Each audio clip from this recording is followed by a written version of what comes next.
പക്ഷേ വലിയ ദളിത് സ്നേഹം പറയുന്ന പാർട്ടിയാണ് CPM.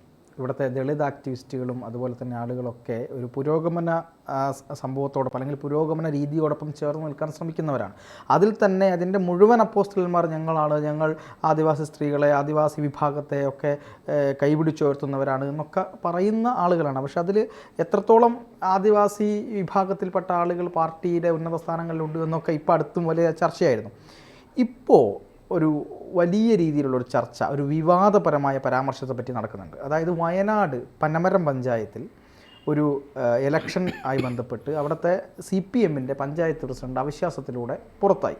അവിശ്വാസത്തിലൂടെ പുറത്തായതിനു ശേഷം അവിടെ മുസ്ലിം ലീഗ് UDFൻ്റെ സ്ഥാനാർത്ഥി അവിടെ പഞ്ചായത്ത് പ്രസിഡൻ്റാകാൻ വേണ്ടിയുള്ള തീരുമാനമെടുത്തു. അങ്ങനെ തീരുമാനമെടുത്തപ്പോൾ ഇവിടെ മുസ്ലിം ലീഗിൽ തന്നെ ചില പ്രശ്നങ്ങൾ ഉണ്ടാകുകയും പാണക്കാട് സാദിഖ് അലി ശിഹാബ് തങ്ങൾ ഇടപെട്ടുകൊണ്ട് അവിടെ ഒരു ആദിവാസി വിഭാഗത്തിൽപ്പെട്ട അവരുടെ നേതാവിനെ അവിടെ പഞ്ചായത്ത് പ്രസിഡൻ്റാക്കാൻ ഒരു സേഫ് സ്ഥാനാർത്ഥി എന്നുള്ള നിലയിൽ ഒരു സ്ഥാനാർത്ഥിയെ അവിടെ നിയമിക്കുകയും അവിടെ വിജയിക്കുകയും ചെയ്തു.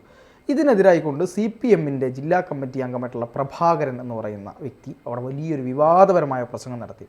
ആ ആദിവാസി പെണ്ണിനെയാണ് അവർ പഞ്ചായത്ത് പ്രസിഡൻ്റാക്കിയത്. ഒരു മുസ്ലിം വനിത പ്രസിഡൻ്റാകേണ്ടി എടുത്താണ് ഈ ചതി ഇവർ ചെയ്തിരിക്കുന്നത്. ഇതിനിവർ മുസ്ലിം വീടുകളിൽ എത്തുമ്പോൾ ലീഗുകാർ മറുപടി പറയേണ്ടി വരും എന്ന വിമർശനമാണ് വരുത്തിയത്. ഇതിനെതിരെ BJP അടക്കം വലിയ പ്രതിഷേധങ്ങൾ അവിടെ ഉയർന്നിട്ടുണ്ട്. കോൺഗ്രസിൻ്റെ ഭാഗത്തുനിന്നും ഉയർന്നിട്ടുണ്ട്.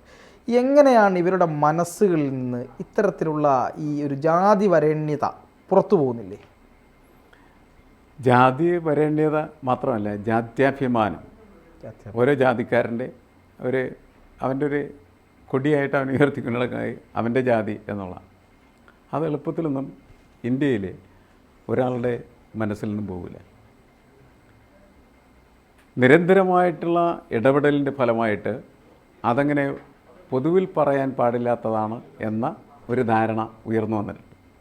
ആ ധാരണയുടെ പുറത്താണ് ഇപ്പോൾ പ്രഭാകരൻ എന്ന് പറയുന്ന സഖാവ് പ്രഭാകരൻ നടത്തിയ ഈ ജാതീയമായ ഒരു പ്രസ്താവനയാണ്. അതല്ലാണ്ട് പൊളിറ്റിക്കൽ സ്റ്റേറ്റ്മെൻ്റ് അല്ല. കാരണം CPM ഒക്കെ കുറച്ച് കാലമായിട്ട് ഇങ്ങനെയുള്ള സ്റ്റേറ്റ്മെൻറ്റുകൾ ഇറക്കാൻ തുടങ്ങിയിരിക്കുന്നതാണ്. മുമ്പ് ആ സ്റ്റേറ്റ്മെൻറ്റ് അവരുടെ ഭാഗത്തുനിന്ന് വരില്ലായിരുന്നു. വരാതിരിക്കാൻ പ്രധാനപ്പെട്ട കാരണം അവർ ഈ വർഗരാഷ്ട്രീയം, തൊഴിലാളി വർഗം, അതാണ് ഈ വർഗരാഷ്ട്രീയം എന്ന് പറഞ്ഞത്. ആ തൊഴിലാളി വർഗ രാഷ്ട്രീയത്തിനൊപ്പം നിന്നിട്ടുള്ള സ്റ്റേറ്റ്മെൻറ്റുകളാണ് പഠിച്ചിരുന്നതും അത് പുറത്തേക്ക് അവർ പ്രചരിപ്പിച്ചിരുന്നത്. അതൊരു സ്ട്രക്ചറാണ്, ഒരു മൈൻഡിൻ്റെ സ്ട്രക്ചറാണ് ശരിക്കും പറഞ്ഞത്. ആ മൈൻഡ് സ്ട്രക്ചർ നഷ്ടപ്പെട്ടു പോകുമ്പോൾ നമുക്ക് സ്വാഭാവികമായിട്ടുള്ള നമ്മളുടെ മനസ്സിൻ്റെ അവസ്ഥ എന്താണ് അത് പ്രകടം. അത് തുറന്നു വന്നാണ് ഈ കണ്ടത്.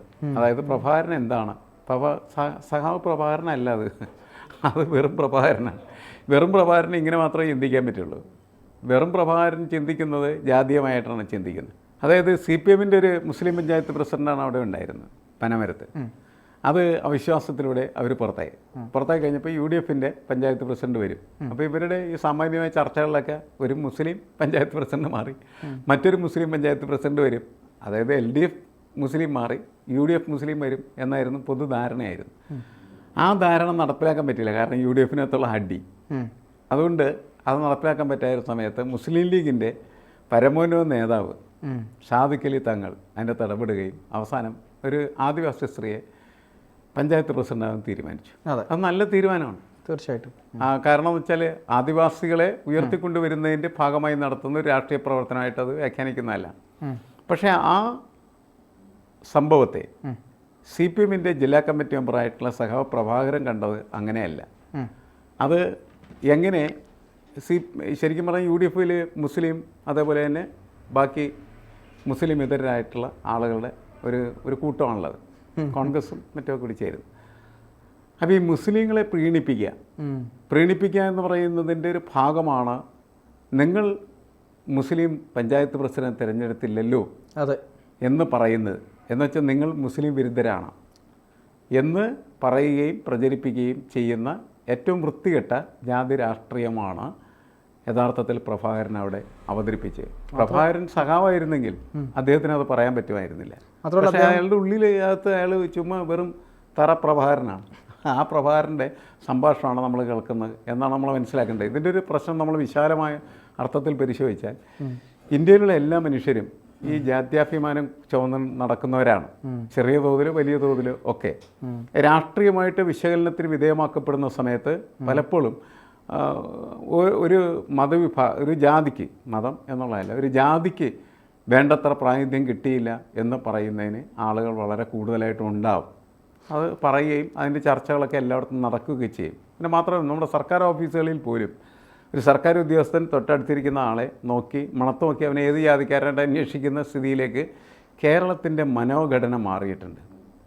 അതൊരു മോശം പ്രവണതയായിട്ട് നമുക്ക് കണക്കാക്കേണ്ടി വരും. തീർച്ചയായും. ഇപ്പോൾ കുട്ടികൾ നമ്മുടെ രാജ്യത്ത് നിന്നൊക്കെ വിദേശത്ത് പഠിക്കാനും പോകുന്നതൊക്കെ ഇത് കണ്ടിട്ടാണ്. അതെ, ഇവിടെ കല്യാണം കഴിച്ച് ജീവിക്കാൻ പറ്റില്ല എന്നവർക്ക് തോന്നുകയാണ് ചെയ്യുന്നത്. കാരണം എന്ന് വെച്ചാൽ കല്യാണം കഴിക്കണമെങ്കിൽ സ്വജാതിയിൽ നിന്ന് തന്നെ കഴിക്കണം, ഇല്ലെങ്കിൽ അങ്ങനെ വീണ്ടും അഭിമാനക്കൊലകൾ, പ്രശ്നങ്ങൾ, ചർച്ചകൾ, അങ്ങനെ പലതും വരികയാണ് ചെയ്യുന്നത്. ഒളിഞ്ഞോട്ടങ്ങൾ, എല്ലാ സംഭവങ്ങളുണ്ട്. അവർ വിചാരിക്കുന്ന പുറത്തു പോയി കഴിഞ്ഞാൽ ഇവൻ്റെ ജാതി ഏതെന്ന് അന്വേഷിക്കില്ല. അവർക്ക് കൂടുതൽ ഫ്രീ ആയിട്ട് ജീവിക്കാനായിട്ടുള്ള സൗകര്യം ലഭ്യമാകുകയാണ് ചെയ്യുന്നത്. അതൊക്കെ ഒരു ഘടകമാണ് ശരിക്കും പറഞ്ഞിട്ടുണ്ടെങ്കിൽ. ഇപ്പം നമ്മളുടെ ഈ സമൂഹത്തിൻ്റെ ഇപ്പോഴത്തെ നമ്മളെ ഒരു സോഷ്യൽ സ്ട്രക്ചർ അത് ഇടിച്ച് പൊളിച്ച് മാറ്റാൻ കഴിഞ്ഞില്ലെങ്കിൽ വളരെ ബുദ്ധിമുട്ടാണ് കേരളീയ സമൂഹത്തിന് മുന്നോട്ട് പോകാനായിട്ട്.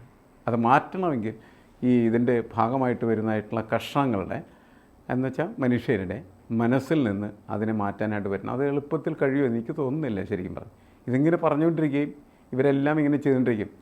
നമുക്കറിയില്ല, CPM തന്നെ ഓരോ സ്ഥലത്തും സ്ഥാനാർത്ഥികളെ ഇനി വരാൻ പോകുന്ന തദ്ദേശ സ്വയംഭരണ സ്ഥാപനങ്ങളെ കണക്കും തിരഞ്ഞെടുപ്പാണ്. ഇപ്പോൾ ഒരു വാർഡിൽ നോക്കും, ആ വാർഡിൽ ആരും എന്നാലും ജയിക്കാൻ സാധ്യതയുണ്ട്. ക്രിസ്ത്യാനി നിന്നാൽ ജയിക്കുകയും ക്രിസ്ത്യാനി നിർത്തും, മുസ്ലിം നിന്നാണ് ജയിക്കാൻ സാധ്യതയും മുസ്ലിമിന് നിർത്തും.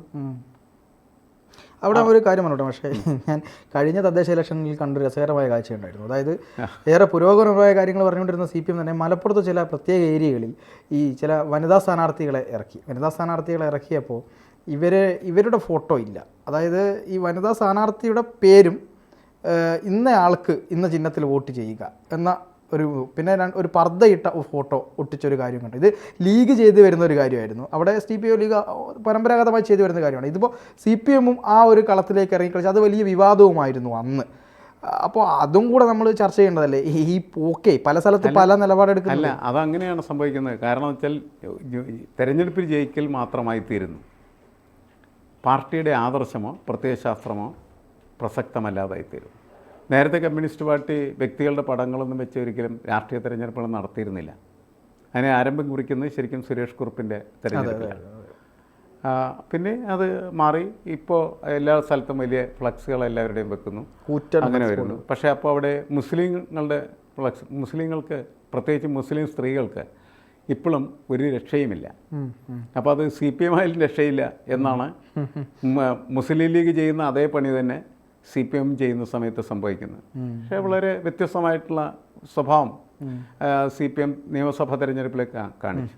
കാനത്തിൽ ജമീല അങ്ങനെയാണ് MLA ആയത് ശരിക്കും പറഞ്ഞു. അത് മുസ്ലിം ലീഗ് ഒരിക്കലും ഒരു മുസ്ലിം സ്ത്രീയെ MLA ആക്കാനായിട്ട് ശ്രമിക്കാറില്ല.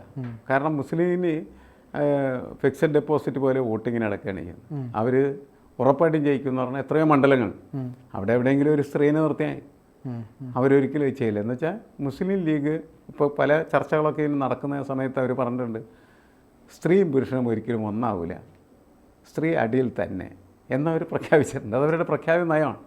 പക്ഷേ ഞാൻ പറഞ്ഞ അങ്ങനെയുള്ള നയങ്ങളൊന്നും ഈ പുതിയ കാലത്ത് അവതരിപ്പിക്കാൻ കൊള്ളുന്നതല്ല. കാരണം പുതിയ കാലം എന്ന് പറയുന്നത് ശരിക്കും പറഞ്ഞാൽ സ്ത്രീകളുടെ ശാക്തീകരണത്തിൻ്റെ മാത്രമല്ല, സ്ത്രീ പുരുഷ സമത്വത്തിൻ്റെയും സ്ത്രീ ശാക്തീകരണത്തിൻ്റെയും സന്ദേശങ്ങൾ നല്ല രീതിയിൽ വ്യാപനം ചെയ്യപ്പെടുന്നൊരു സമൂഹമാണ്.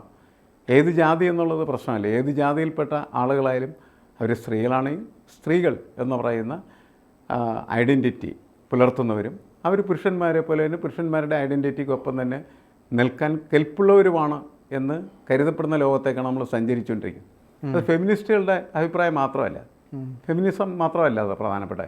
ഇപ്പോൾ കേന്ദ്ര ഗവൺമെൻറ് തന്നെ സൈന്യത്തിലൊക്കെ സ്ത്രീകൾക്ക് ഉയർന്ന സ്ഥാനങ്ങൾ കൊടുത്തുകൊണ്ടിരിക്കുകയാണ്. കേരള ഗവൺമെൻറ് പല മേഖലകളിലും സ്ത്രീകൾക്ക് കടന്നു വരാൻ അവസരങ്ങൾ സൃഷ്ടിച്ചു കഴിഞ്ഞിരിക്കുന്നു. ഇപ്പോൾ KSRTC ബസ്സിലൊക്കെ നമുക്ക് സ്ത്രീകളായിട്ടുള്ള കണ്ടക്ടർമാരെ കാണാം. മുൻകാലങ്ങളിൽ അതുണ്ടായിരുന്നില്ല. തീർച്ചയായിട്ടും. അപ്പോൾ ഈ മാറ്റം എന്ന് പറയുന്നത് ഒരു ഈക്വലൈസേഷൻ പ്രോസസ്സിൻ്റെ ഫലമായിട്ട് സംഭവിക്കുന്ന മാറ്റമാണ്. അങ്ങനെ എടുക്കുന്ന തീരുമാനങ്ങളെ ഉൾക്കൊള്ളാൻ പറ്റുന്ന രീതിയിൽ മനസ്സ് വലുതാകാത്തതായ ചില സഹാക്കളാണ് നമ്മളുടെ പ്രഭാകരനെ പോലുള്ള സഹാക്കൾ. പ്രഭാകരൻ്റെ മനസ്സ് വലുതാവട്ടെ എന്ന് മാത്രമേ നമുക്ക് പ്രാർത്ഥിക്കാൻ കഴിയുള്ളൂ. കാരണം അല്ലാതെ നമ്മൾ എന്ത് ചെയ്യാനാണ്? അതെ അതെ. പ്രഭാകരൻ്റെ പ്രത്യയശാസ്ത്രം പഠിക്കുകയും വളരുകയും വെറും പ്രഭാകരനിൽ നിന്ന് സഖാവ് പ്രഭാകരനിലേക്ക് അദ്ദേഹം മാറുകയും ചെയ്യേണ്ടത് ആവശ്യമാണ്. പക്ഷെ അവിടെ ഒരു ദുഃഖം എന്താണെന്നറിയോ പക്ഷേ, ഇങ്ങനെ പറഞ്ഞാലും സഖാവ് പ്രഭാകരൻ ആ CPM-ൽ തന്നെ നിൽക്കാം എന്നുള്ളൊരു സ്ഥിതി കൂടെ ഇപ്പം CPM ഉണ്ടാക്കിയെടുത്തിട്ടുണ്ട്. അല്ല, അത് ഞാൻ നേരത്തെ പറഞ്ഞില്ലേ, ഓരോ പ്രാദേശിക മേഖലയിൽ നടക്കുന്ന തെരഞ്ഞെടുപ്പിലൊക്കെ ജാതി നോക്കിയാണ്. അതായത് സഹാക്കളിങ്ങനെ മുസ്ലിം സഖാവ്, നായർ സഖാവ്, ഈഴവ സഖാവ്, പുലയൻ സഖാവ് എന്നൊക്കെ പറഞ്ഞ സഖാക്കൾ വളരെ ക്ലാസ്സായിട്ട് മാറുകയാണ് ചെയ്തത്. അതൊക്കെ മാറ്റണം. അത് മാറ്റണം എന്ന് പറഞ്ഞാൽ ഇതുപോലുള്ള ചർച്ചകളിലൂടെ ആണ് അത് ശരിയല്ല ഫീലിംഗ് അവർക്ക് ഉണ്ടാവുകയുള്ളൂ. അത് മാറട്ടെ വരുന്നതാണെന്ന് ഞാൻ പറയാം. തീർച്ചയായിട്ടും.